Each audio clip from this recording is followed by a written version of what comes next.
This is Twisted Passages with award-winning author Marie Sutro.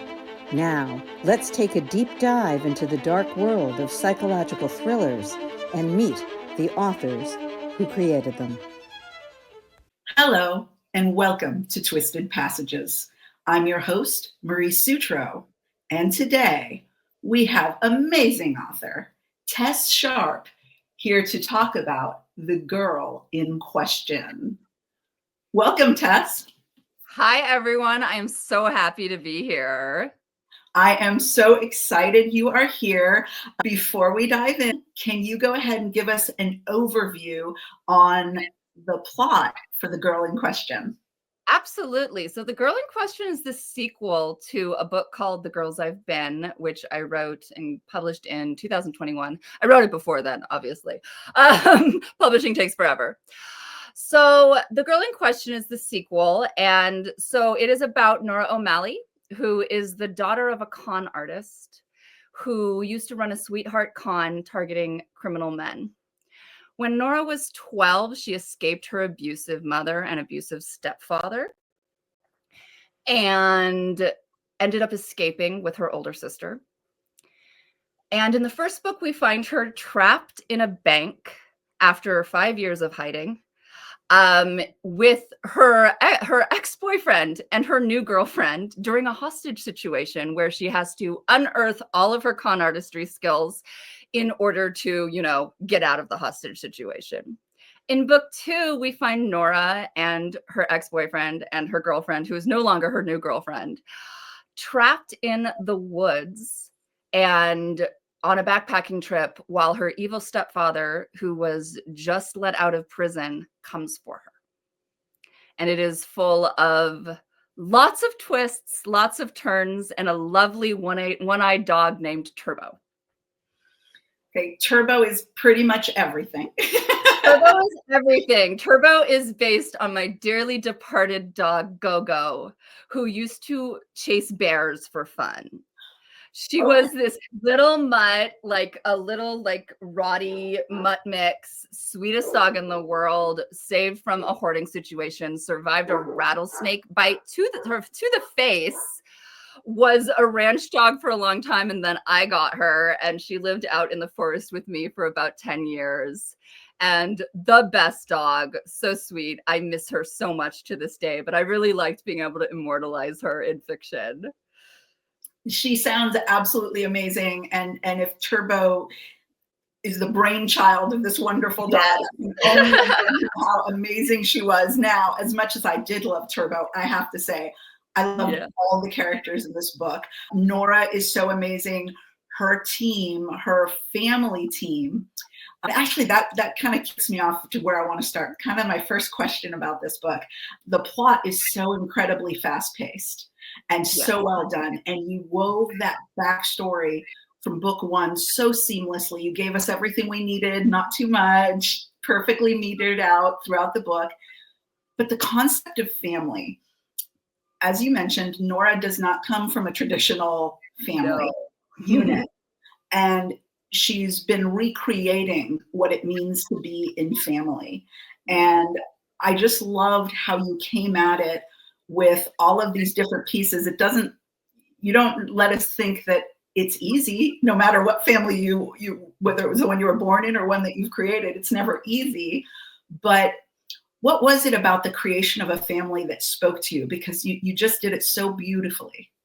I think found family is absolutely a theme, a really reoccurring theme in a lot of my work. I think it's also a very, it's a thing that really resonates in the queer community, I think, because a lot of the time we find ourselves in positions where we're rejected by our biological family and we create families for ourselves.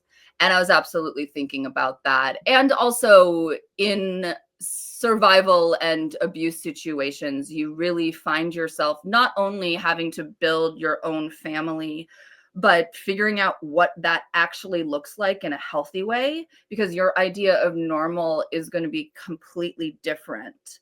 And that absolutely is something that Nora struggles with, the idea of normal and the idea of what she was forced to normalize in her childhood, because, you know, in a very, very big way, Abby, her mother, the con artist, she grooms her.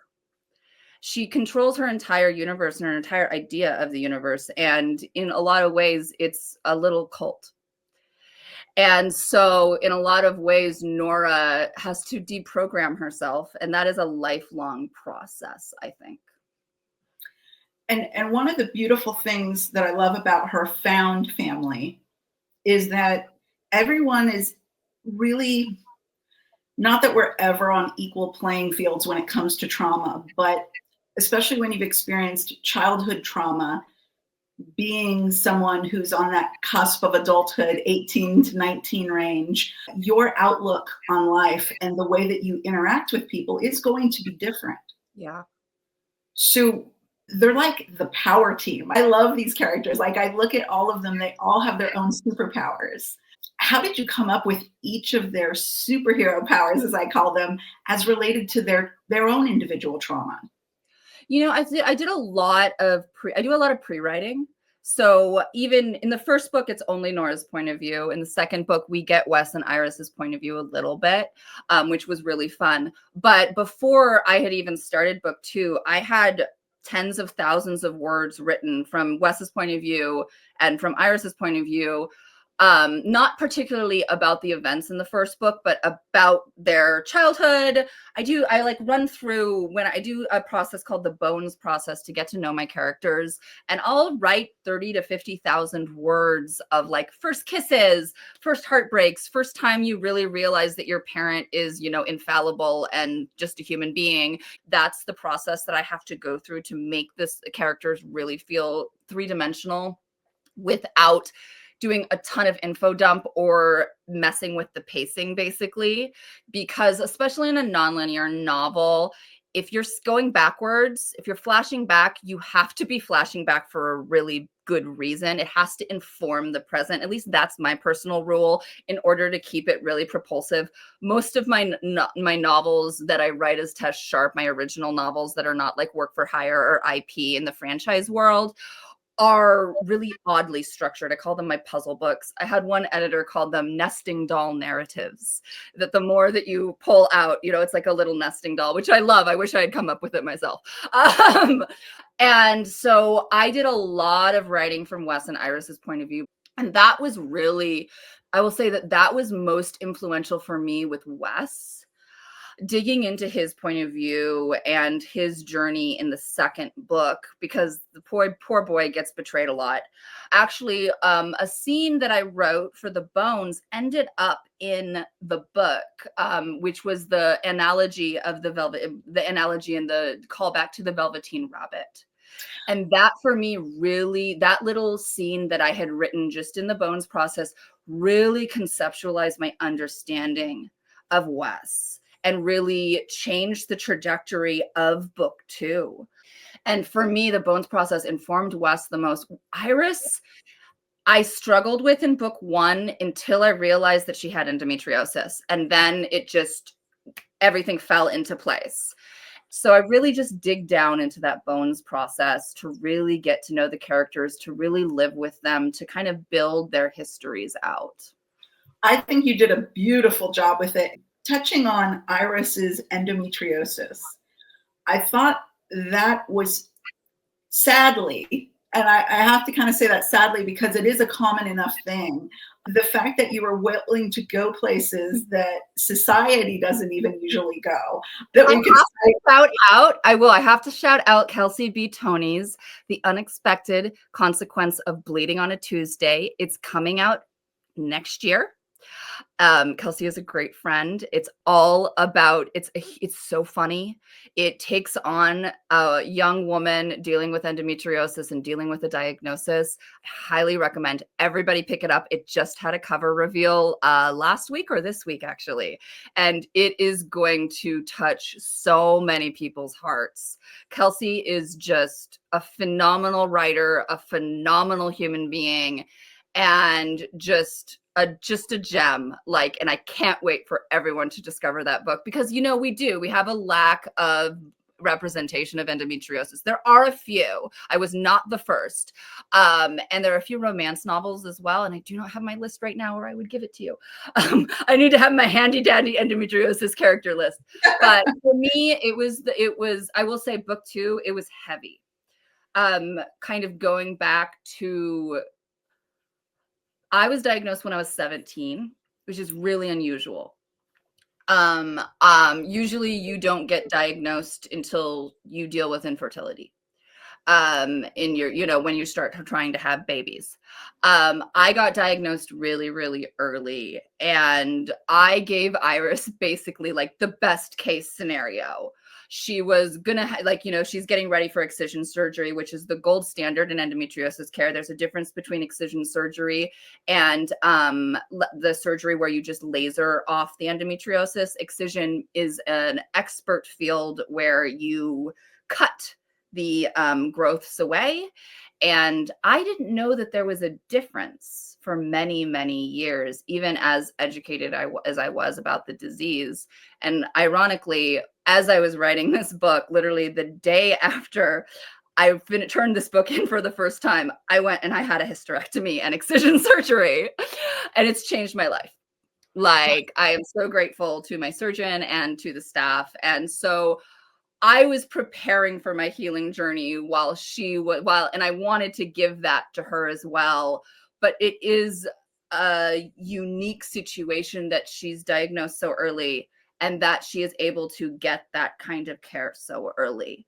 And I wanted to give her the best case scenario, but delving into my mindset at 17, being diagnosed, really understanding that basically I had been gaslit by the medical establishment for 6 years before someone said the word endometriosis to me, even though I was in and out of the doctors, was a really sobering experience.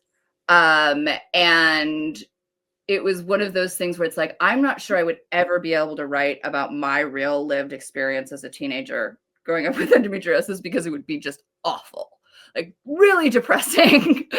And so I really wanted to give her like the best case scenario where it's like, yes, she deals with this. Yes, we are heading towards the healing journey. Yes, she is going to get the help she needs. And that was really important to me. But delving into like my diaries at that time and thinking back about how at 17, I wasn't as bad and I was just on the cusp of getting really worse. And by the time I was 24, I was basically bedridden.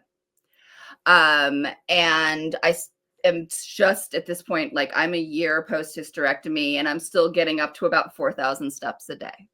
I'm getting there. Like I feel amazing in a lot of ways, but my stamina after all those years is just not there. My ab muscles are not there. My sitting up muscles are not there, And so it's been a really, not been an instantaneous solution, but has been so much better for me because of course your life is no longer revolving around menstruation, basically, And so it was really important to me and I've gotten so many beautiful letters. I'm so very touched by everyone who has reached out to me and told me how much it has meant to them, that she is a very capable character while also realistically dealing with the issues that her chronic pain cause her.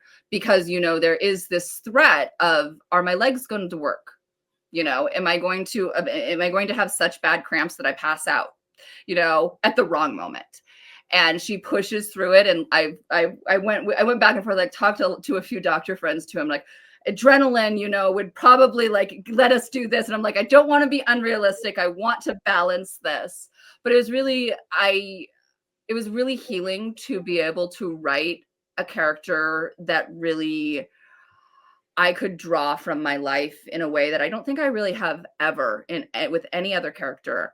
I tend to draw from my life generally instead of specifically, just because my characters do crazy things. I was going to say, I hope you haven't robbed any banks or...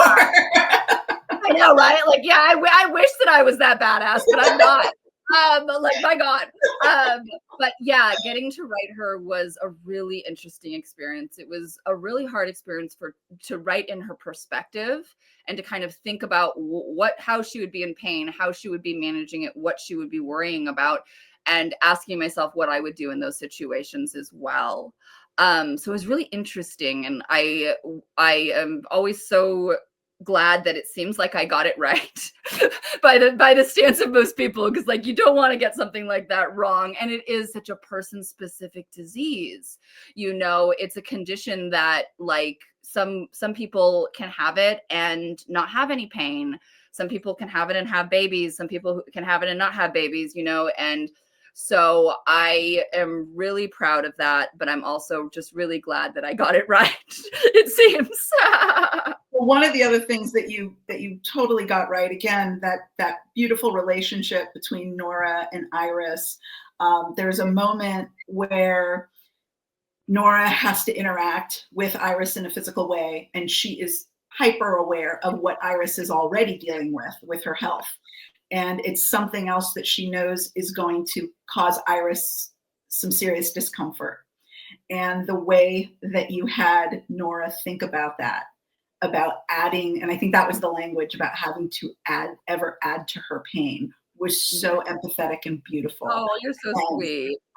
I absolutely loved that. And it, like I said, this is so much, I mean, it's the words that you use. It's fast-paced, it's propulsive, it's all those things that you really want a thriller, a fast-paced thriller to be. But at the same time, there's so much beauty woven through it. And now that I've had the chance to talk to you, I totally understand it, because there's so much beauty coming out of you in terms of what you've dealt with in your life, and you're willing to share that and go to those places, which as an author isn't always easy. Sometimes we want to empathize, but when it comes out of our personal till, it becomes a little harder to write. So I know you have to like gird your loins kind of, because, the internet and everything like that. But I will say my fandom is the sweetest in the world. They're very lovely, and they love this book, and they love Nora and Iris, which is so nice of them. Well, that is absolutely awesome that they do. And I can only imagine not just those who are in your fandom, but those who will be finding themselves members once they read this book and go back and read the first one as well. One of the other themes that I picked up, it's extremely powerful when it came to loyalty. These people, it doesn't matter. They're going to be your ride or dies. I mean, these three folks are serious ride or dies. Do you think that trauma informs loyalty sometimes, or a motivator towards it? I think it is. I think that trauma can really bond you. And that is absolutely something that was really the center of this.